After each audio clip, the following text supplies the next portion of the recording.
Welcome to TSPN Studios. It's a pleasure to welcome Rabbi Greg Lukovsky, who's joining us for our Biblical March Madness to tell us about all the results from the first round of competition. Rabbi Greg, how are you doing? You know, I'm doing really well. I really appreciate the opportunity to be a part of this exciting March Madness and Torah here, Rabbi Danny. It's been a great opportunity and really fun, and I'm looking forward to having a conversation today.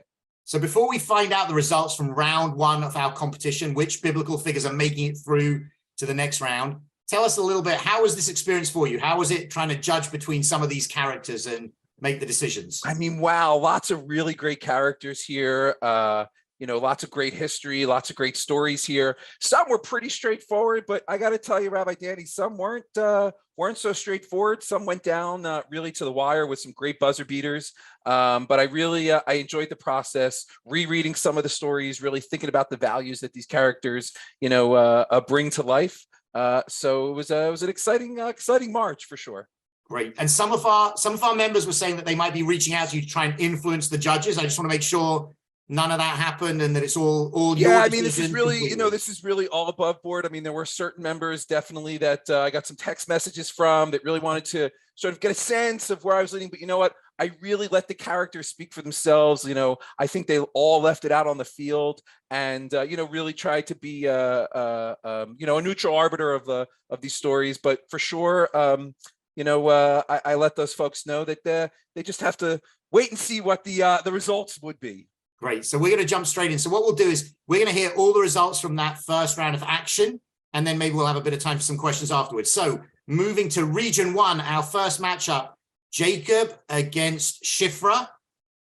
Yeah, at first glance, that seemed like an easy win for Jacob, but I got to be honest, it kind of went down to the wire. And while Jacob for sure won this initial round, it was not an easy decision. I mean, Shifra being one of the a strong feminine presence in the Torah and having an important role, of course, in the story of the Jewish people, but in the end, Jacob really won the day on this one. Great. So Jacob's through to the next round, and then Pharaoh and Sarah. I mean, in this one, I was a little surprised at the 5 seed for Pharaoh. I think, his stubbornness throughout the season and the hardening of his heart really is what led to that 5 seed. But of course, it was a runaway for our foremother Sarah. It was not even a competition in this one. Good to see her through to the next round. So then Benjamin and Moses. Also, another very interesting matchup here, Rabbi Danny. I was a little surprised at the 3 seed on Moses. I think because of some of the challenges he had with his temper and his anger, maybe knocked him down from a 1 seed to a 2 seed. Benjamin also very good, brings lots of Jewish values and lots of things to the story. But once again, the higher seed prevails here, and Moshe Rabbeinu will move on to the next round. Great. I'm hearing from a lot of people that he's one of the favorites to take the crown, so we'll see how he does in subsequent rounds. And then finally, to round out Region 1, it was a family conflict, Lot against Abraham. Yeah, this also a very interesting one. It's kind of like, for me as a Penn Stater, when you come up against another Big Ten school in the bracket. But this one really was not even close. Avraham Avinu really just Abraham made it straight through to the next round. Great. So that's our first region done. So now let's move on to Region 2. And so you mentioned about the challenges with Shifra. At the top of Region 2, we have Pua against Pharaoh's daughter.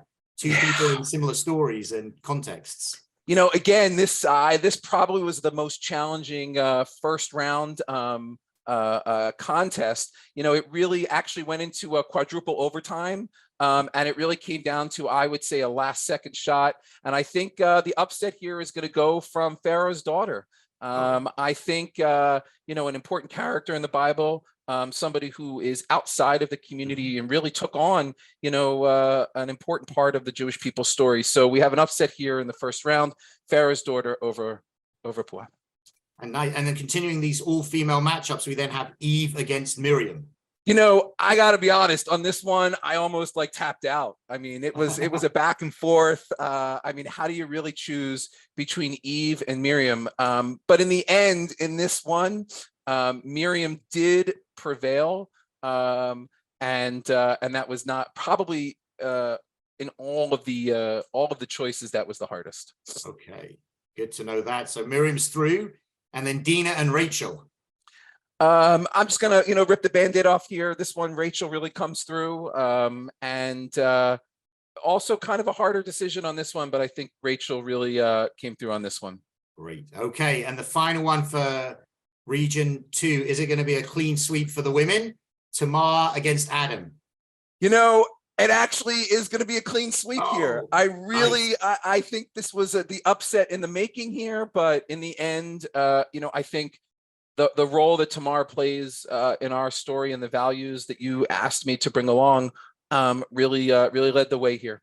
That's great. So interesting looking Sweet 16 participants already, and we continue to the top of Region 3, where we're bringing two characters together who haven't been together in a room, at least alone, for a long time. Probably not safe to let them be there, but Potiphar's wife and Joseph.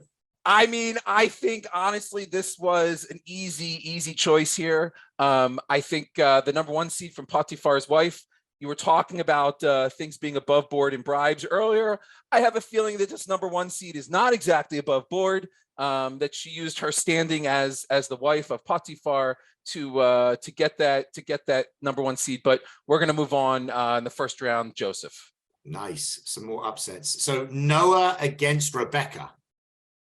We're gonna continue along the lines of the women beating out the men here in that first round, and Rebecca's gonna move on to the second round. Nice. Okay.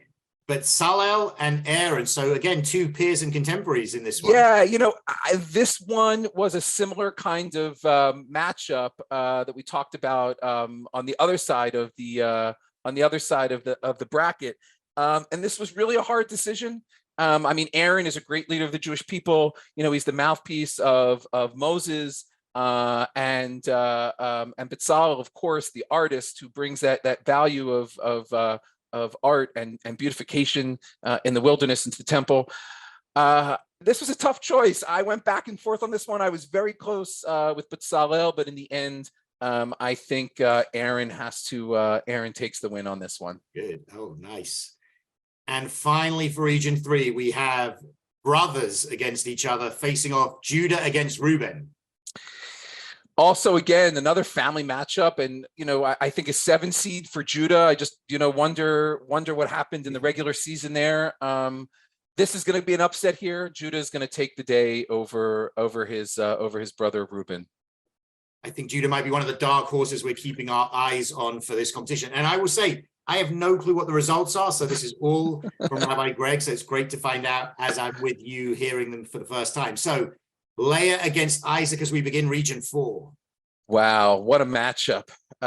Two of the greats of the Jewish people.